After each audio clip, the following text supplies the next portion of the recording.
¿Cómo se ha podido llegar hasta aquí?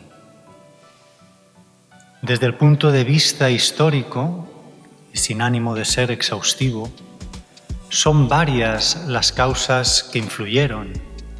De hecho, ya en el capítulo 3 del Evangelio según San Marcos se cuenta que los fariseos se confabularon con los herodianos para buscar la fórmula para acabar con él, que ha sido abandonado en la tierra por los suyos, traicionado por Judas, negado por Pedro, abandonado de sus discípulos y sintiendo en el cielo el abandono del Padre. Pues como él mismo exclama en la cruz, Dios mío, ¿por qué me has abandonado? Y que me lleva a acabar viviendo una vida espiritual mediocre, que ni de lejos se acerca a lo que esperas y quieres de mí. Que esas heridas tuyas me lleven a querer entregar toda mi vida a ti, hasta alcanzar las más altas cimas de la santidad. Queridos hermanos y hermanas, gracias a vosotros, nuestra parroquia ha podido llegar a miles de hogares de todo el mundo, compartiendo la palabra de Dios y manteniendo viva nuestra fe en el mundo digital. YouTube nos ofrece dos formas sencillas de colaborar. Con el botón Gracias podéis hacer una aportación puntual y con la membresía podéis apoyar de forma mensual. Vuestra generosidad ayuda a financiar y mejorar nuestros equipos de grabación, transmisión y el mantenimiento de nuestro canal. Que Dios bendiga vuestra generosidad.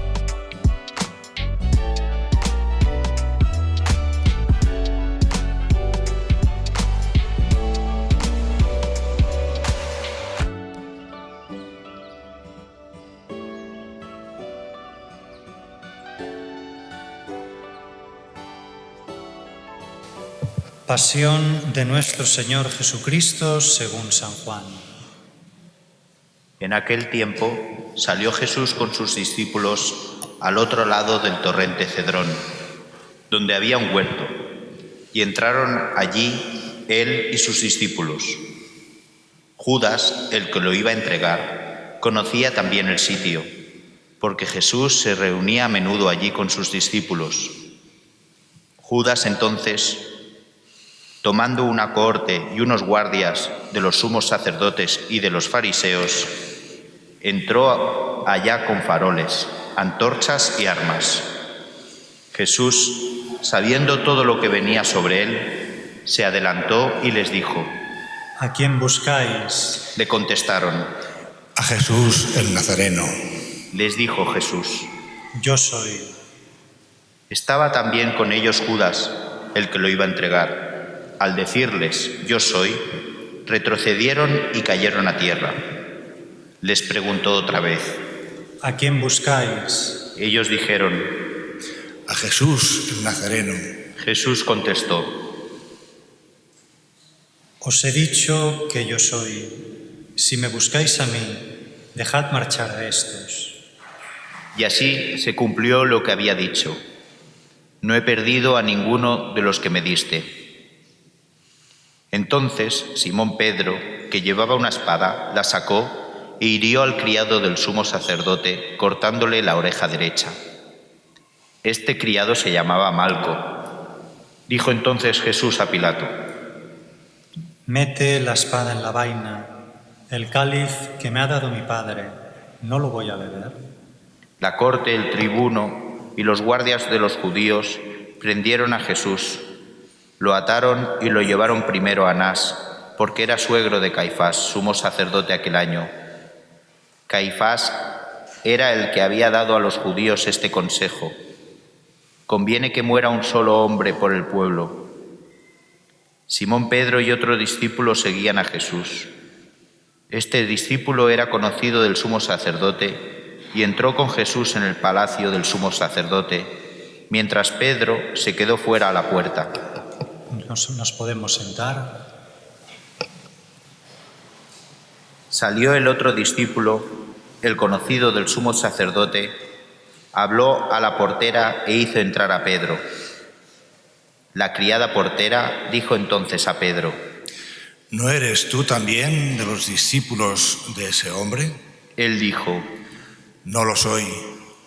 Los criados y los guardias habían encendido un brasero, porque hacía frío y se calentaban. También Pedro estaba con ellos de pie calentándose. El sumo sacerdote interrogó a Jesús acerca de sus discípulos y de su doctrina. Jesús le contestó: Yo he hablado abiertamente al mundo. Yo he enseñado continuamente en la sinagoga y en el templo, donde se reúnen todos los judíos, y no he dicho nada a escondidas. ¿Por qué me interrogas a mí? Interroga a los que me han oído. ¿De qué les he hablado? Ellos saben lo que he dicho yo. Apenas dijo esto, uno de los guardias que estaba allí le dio una bofetada a Jesús, diciendo: ¿Así contestas al sumo sacerdote? Jesús respondió: Si he faltado al hablar, muestra en qué he faltado, pero si he hablado como se debe, ¿por qué me pegas? Entonces Anás lo envió atado a Caifás, sumo sacerdote.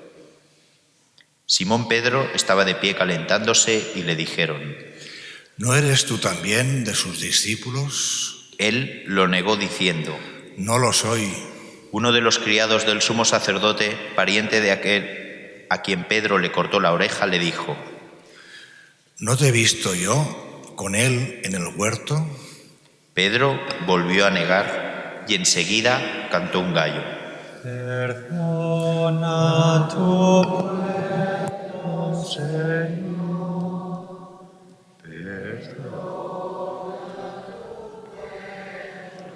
Perdónale, Señor. Llevaron a Jesús de casa de Caifás al pretorio. Era el amanecer y ellos no entraron en el pretorio para no incurrir en impureza y poder así comer la Pascua. Salió Pilato afuera a donde estaban ellos y dijo: ¿Qué acusación presentáis contra este hombre? Le contestaron: Si este no fuera un malhechor, no te lo entregaríamos. Pilato les dijo: Lleváoslo vosotros y juzgadlo según vuestra ley. Los judíos le dijeron: No estamos autorizados para dar muerte a nadie. Y así se cumplió lo que había dicho Jesús, indicando de qué muerte iba a morir. Entró otra vez Pilato al pretorio, llamó a Jesús y le dijo: ¿Eres tú el rey de los judíos? Jesús le contestó: ¿Dices eso por tu cuenta o te lo han dicho otros de mí? Pilato replicó: ¿Acaso soy yo judío? Tu gente y los sumos sacerdotes te han entregado a mí. ¿Qué has hecho? Jesús le contestó: Mi reino no es de este mundo. Si mi reino fuera de este mundo, mi guardia habría luchado para que no cayera en manos de los judíos. Pero mi reino no es de aquí. Pilato le dijo: ¿Con que tú eres rey? Jesús le contestó: Tú lo dices, soy rey. Yo para esto he nacido y para esto he venido al mundo, para ser testigo de la verdad. Todo el que es de la verdad, escucha mi voz. Pilato le dijo: ¿Y qué es la verdad? Dicho esto, salió otra vez a donde estaban los judíos y les dijo: Yo no encuentro en él ninguna culpa. Es costumbre entre vosotros que por Pascua ponga a uno en libertad. ¿Queréis que os suelte al rey de los judíos? Volvieron a gritar: A ese no, a Barrabás. El tal Barrabás era un bandido. Entonces Pilato tomó a Jesús y lo mandó azotar. Y los soldados trenzaron una corona de espinas, se la pusieron en la cabeza y le echaron por encima un manto color púrpura. Y acercándosele a él le decían: Salve, rey de los judíos. Y le daban bofetadas. Perdona tu pueblo.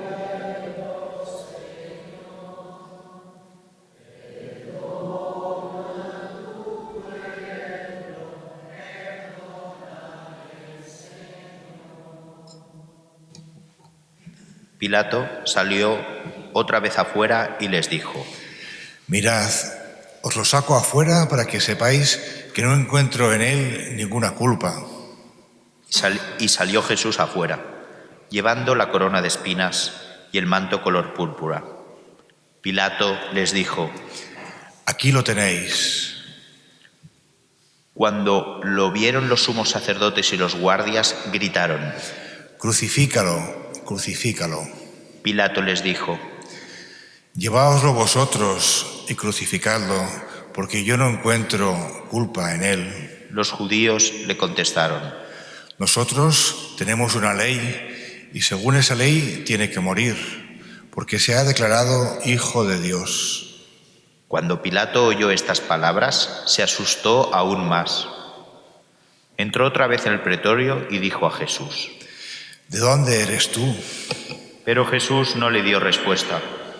Y Pilato le dijo: ¿A mí no me hablas? ¿No sabes que tengo autoridad para soltarte y autoridad para crucificarte? Jesús le contestó: No tendrías ninguna autoridad sobre mí si no te lo hubieran dado de lo alto. Por eso, el que me ha entregado a ti tiene un pecado mayor. Desde este momento, Pilato trataba de soltarlo, pero los judíos gritaban: Si sueltas a ese, no eres amigo del César. Todo el que se declara rey está contra el César. Pilato entonces, al oír estas palabras, sacó afuera a Jesús y se sentó en el tribunal, en el sitio que llaman el Enlosado, en hebreo Gábata. Era el día de la preparación de la Pascua, hacia el mediodía. Y dijo Pilato a los judíos: Aquí tenéis a vuestro rey. Ellos gritaron: Fuera, fuera, crucifícalo. Pilato les dijo: ¿A vuestro rey voy a crucificar? Contestaron los sumos sacerdotes: No tenemos más rey que el César. Entonces se lo entregó para que lo crucificaran. Perdona tu...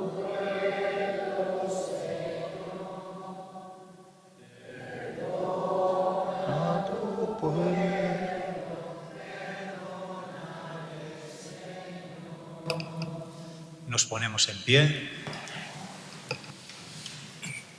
Tomaron a Jesús y cargando él mismo con la cruz, salió al sitio llamado de la Calavera, que en hebreo se dice Gólgota, donde lo crucificaron, y con él a otros dos, uno a cada lado, y en medio Jesús. Y Pilato escribió un letrero y lo puso encima de la cruz. En él estaba escrito: Jesús el Nazareno, el Rey de los judíos. Leyeron el letrero muchos judíos, porque estaba cerca el lugar donde crucificaron a Jesús, y estaba escrito en hebreo, latín y griego. Entonces los sumos sacerdotes de los judíos dijeron a Pilato: No escribas el rey de los judíos, sino este ha dicho: soy rey de los judíos. Pilato les contestó: Lo escrito, escrito está. Los soldados, cuando crucificaron a Jesús, cogieron su ropa, haciendo 4 partes, una para cada soldado, y apartaron la túnica.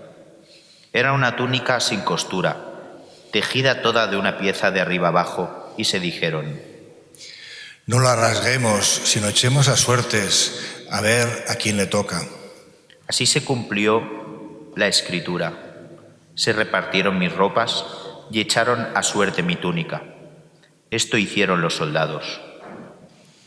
Junto a la cruz de Jesús estaba su madre, la hermana de su madre María, la de Cleofás, y María, la Magdalena. Jesús, al ver a su madre y junto a ella al discípulo al que amaba, dijo a su madre: Mujer, ahí tienes a tu hijo. Luego dijo al discípulo: Ahí tienes a tu madre. Y desde aquella hora el discípulo la recibió como algo propio. Después de esto, sabiendo Jesús que ya todo estaba cumplido, para que se cumpliera la escritura, dijo: Tengo sed. Había allí un jarro lleno de vinagre, y sujetando una esponja empapada en vinagre a una caña de hisopo, se la acercaron a la boca. Jesús, cuando tomó el vinagre, dijo: Está cumplido. E inclinando la cabeza, entregó el espíritu. Nos ponemos de rodillas.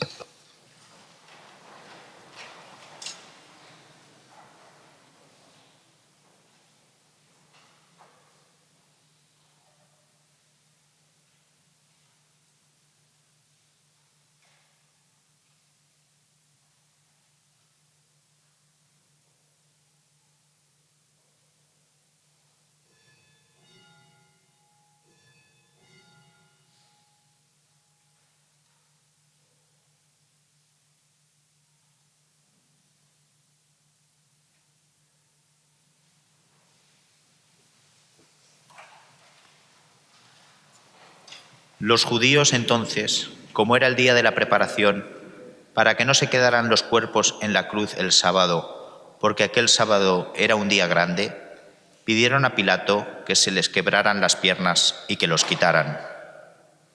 Fueron los soldados, le quebraron las piernas al primero y luego al otro que habían crucificado con él.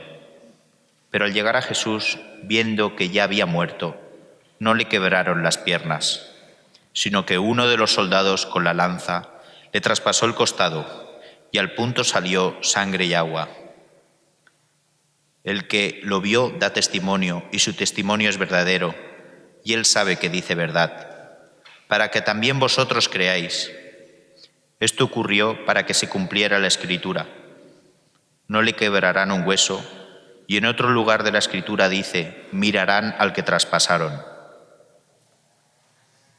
Después de esto, José de Arimatea, que era discípulo de Jesús, aunque oculto por miedo a los judíos, pidió a Pilato que le dejara llevarse el cuerpo de Jesús, y Pilato lo autorizó.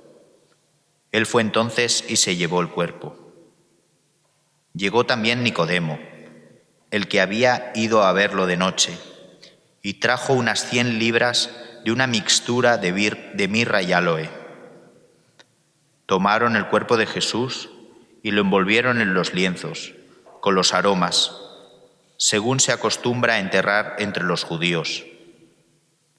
Había un huerto en el sitio donde lo crucificaron, y en el huerto un sepulcro nuevo, donde nadie había sido enterrado todavía. Y como para los judíos era el día de la preparación, y el sepulcro estaba cerca, pusieron allí a Jesús. Palabra del Señor. El delito se ha consumado. Como cordero llevado al matadero, como oveja ante el esquilador, enmudecía y no abría la boca. Jesús, después de una dolorosísima pasión, ha sido ejecutado, ha sido crucificado y ha muerto. ¿Cómo se ha llegado hasta aquí? ¿Cómo se ha podido llegar hasta aquí? Desde el punto de vista histórico, y sin ánimo de ser exhaustivo, son varias las causas que influyeron. De hecho, ya en el capítulo 3 del Evangelio según San Marcos se cuenta que los fariseos se confabularon con los herodianos para buscar la fórmula para acabar con él. Entre otras causas, podemos destacar el hecho de que Jesús dejaba en evidencia y hacía callar con sus milagros y respuestas a los herodianos, fariseos, saduceos, entre otros. Eran señalados muchas veces por Jesús en algunas de sus parábolas, conforme no estaban dando el fruto que se esperaba de ellos. Esperemos que estemos también nosotros, que nosotros estemos dando ese fruto que el Señor quiere de cada uno de nosotros. El hecho de quebrantar el sábado, o una interpretación incorrecta de lo que era cumplir el sábado. El hecho de hacerse Dios, como decían sus enemigos. También el hecho de poner en jaque todo un sistema basado en el comercio dentro del templo, que enriquecía a comerciantes, sacerdotes y a muchos otros que vivían de ello. La posibilidad de que, erigiéndose como el Mesías, aunque no como el Mesías que ellos esperaban, Roma tomara represalias. Y fue ahí donde intervino el sumo sacerdote, que fue decisivo para el ajusticiamiento de Jesús. Ahí salió a la luz el pragmatismo del político, pues a pesar de ser una figura religiosa de primer orden, el sumo sacerdote era también un político. En aquella época, religión y política iban de la mano. Y esta fue su sentencia: más vale que muera un hombre por todo el pueblo.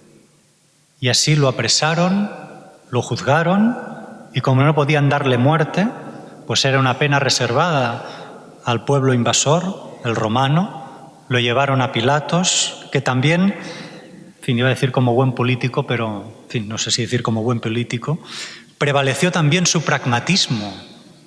Prefirió su verdad, mantener la paz en la región y que no llegaran informes a Roma sobre una posible sedición en Judea por su mala gestión como gobernante. Prefirió su verdad a la verdad, en mayúsculas. Y así, por el bien de la paz, no sé muy bien exactamente qué paz, pero así por el bien de la paz, pro bono pacis, se sacrificó la verdad y la vida que se había hecho camino para nosotros, nuestro Señor Jesucristo. Y ahí está Jesús crucificado, entre el cielo y la tierra, podríamos decir, en tierra de nadie. Él que había venido a unir el cielo y la tierra, a Dios y al hombre, se encuentra que ha sido abandonado en la tierra por los suyos, traicionado por Judas, negado por Pedro, abandonado de sus discípulos, y sintiendo en el cielo el abandono del Padre. Pues como él mismo exclama en la cruz, Dios mío, ¿por qué me has abandonado? Exclamación que nos permite entrar en un plano más profundo que el histórico sobre la verdadera causa que subyace bajo el devenir histórico de Jesús y está detrás de las circunstancias históricas que llevaron a la muerte del Dios hombre, nuestro Señor Jesucristo, en la cruz. Y es que siente el abandono del Padre porque ha asumido los pecados de todos nosotros, todos los pecados de todos los hombres de todos los tiempos. Y en el pecado no cabe Dios. De ahí el abandono del Padre. Y esta es la verdadera causa que llevó a Jesús a morir en la cruz, nuestros pecados. Como dijo San Pedro, en la cruz Él llevó en su cuerpo nuestras culpas. Qué bonito ver cómo un, podríamos decir, tosco pescador de Galilea pueda llegar a decir, viendo a Cristo en la cruz, que Él llevó en su cuerpo nuestras culpas. Una persona que, en fin, sabía de peces y poco más. ¿Qué es lo que Él ha vivido al lado de Jesús para poder comprender el sentido profundo de la muerte de Cristo en la cruz? Ojalá que también nosotros hagamos ese recorrido de la fe que hizo Pedro, que pudo ver en la muerte de Cristo la causa de todo ello, nuestros pecados. Y San Pablo, con una expresión incluso más fuerte, dice: al que no conocía el pecado, lo hizo pecado en favor nuestro.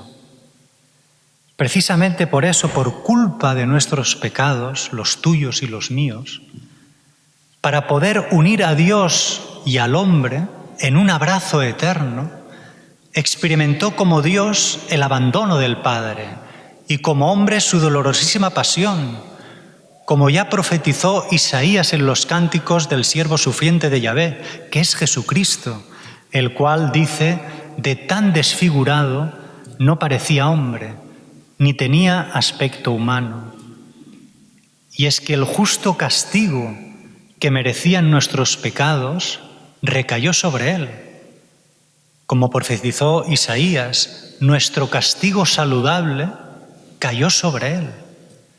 Es decir, Isaías se dio cuenta acertadamente de la misteriosa pero real vinculación que hay entre los sufrimientos de Cristo y nuestros pecados, y la salvación que por sus sufrimientos nos alcanza. La correspondencia que hay entre los sufrimientos de Cristo y nuestros pecados se deduce cuando afirma que sin figura, sin belleza, sin aspecto atrayente, despreciado y evitado de los hombres, varón de dolores, acostumbrado a sufrimientos ante el cual se ocultan los rostros, despreciado y desestimado. Pues detrás de todo esto, lo que realmente está sucediendo es que Él soportó nuestros sufrimientos y aguantó nuestros dolores. Y sigue el profeta con la misma lógica. Nosotros lo estimamos leproso, herido de Dios y humillado, pero en realidad fue traspasado por nuestras rebeliones, triturado por nuestros crímenes. Por eso, si alguien quiere ver una imagen de su vida de pecado, solo tiene que mirar a Jesús crucificado. Si alguien quiere tener un mapa de sus pecados, solo tiene que ir resiguiendo todas y cada una de las heridas en el cuerpo de Jesús. Porque son mis pecados, tus pecados, los que lleva grabados en cada una de sus heridas de su cuerpo. Y finalmente concluye el profeta: sus cicatrices nos curaron. Es decir, todos esos sufrimientos a causa de nuestros pecados supusieron para nosotros la salvación. Este fue el precio a pagar, y lo pagó con gusto, con todo el amor de su corazón, pues así, por un lado, restauraba la gloria que Dios se merece y que había sido como ultrajada por culpa de nuestra desobediencia y de todos nuestros pecados, satisfaciendo así a la justicia divina, y a la vez, por otro lado, reconducía a la humanidad uniéndola a Dios, que por culpa del pecado había descarrilado y se había alejado de Dios, satisfaciendo así también la sed infinita de amor por el hombre que hay en el corazón de Dios. ¿Qué decir, llegados a este punto? Pues gracias, gracias Señor, infinitamente gracias por haberme amado hasta el extremo de dar tu vida por mí, de preferirme a mí que a tu propia vida. Y perdón porque fueron mis pecados los que te llevaron a la cruz y a morir. Perdón porque fueron mis pecados lo que tanto te hizo sufrir. ¿Y seguiré pecando sabiendo eso? Y te pido, Señor, que todas y cada una de las heridas de tu cuerpo ardan en mi corazón y me enciendan de tal modo en amor a ti que me lleven a querer sacudirme esa pereza que tanto me acecha y que me lleva a acabar viviendo una vida espiritual mediocre, que ni de lejos se acerca a lo que esperas y quieres de mí. Que esas heridas tuyas me lleven a querer entregar toda mi vida a ti, hasta alcanzar las más altas cimas de la santidad, amándote a ti, Dios mío, y por medio de ti a todos los hombres, para mayor gloria tuya y salvación de las almas.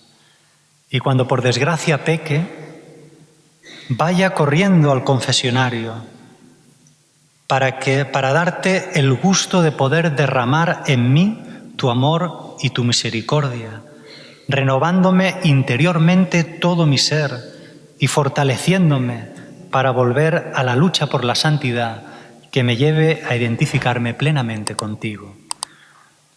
Pidámosle a la Virgen María que nos ayude a mirar con sus ojos todo lo que hizo su Hijo Jesús por nosotros, para poder sentir como ella, pensar como ella, querer como ella, y así alcanzar por medio de ella la perfección del amor que ha sido llevado a plenitud por Jesucristo en la cruz.